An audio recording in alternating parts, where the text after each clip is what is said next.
රෙසින් ව්‍යාපාරයක් කරන කෙනෙක් තමන්ගේ වෙළඳපොළ හදාගන්නේ කොහොමද?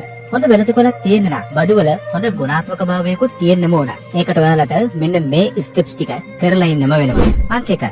පීර ඩ්‍රිල් වැනි උපකරණ යොදාගෙන හොඳ ෆිනිෂින් එකක් ලබා දීම. අංක 2. ඩී කට් එකක් භාවිතයෙන් රොක් එක්ස් ඉවත් කර ගැනීම. අංක 3.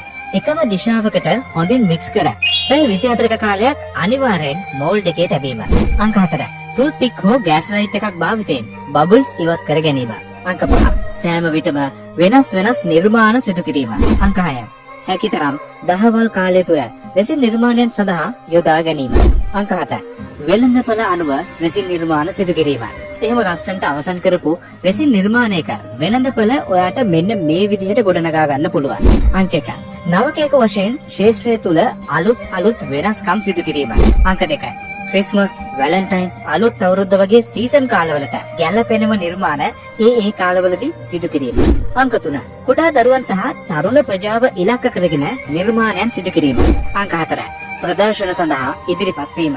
අංක 5. අන්තර්ජාලයේ වෙබ් අඩවියක් තුලින් තම නිර්මාණ ප්‍රවර්ධනයට සහ විකිණීමට මෙන්ම ඇලවුම් ලබා ගැනීමටද කටයුතු කිරීම. ඉතින් එහෙමනම් අපි තවත් මේ වගේම ලාභදායී සහ තමන්ගේ නිදහසත් රැකගෙන කරන්න පුළුවන් ව්‍යාපාරයක් එක්ක ළඟදීම හමු වෙමු.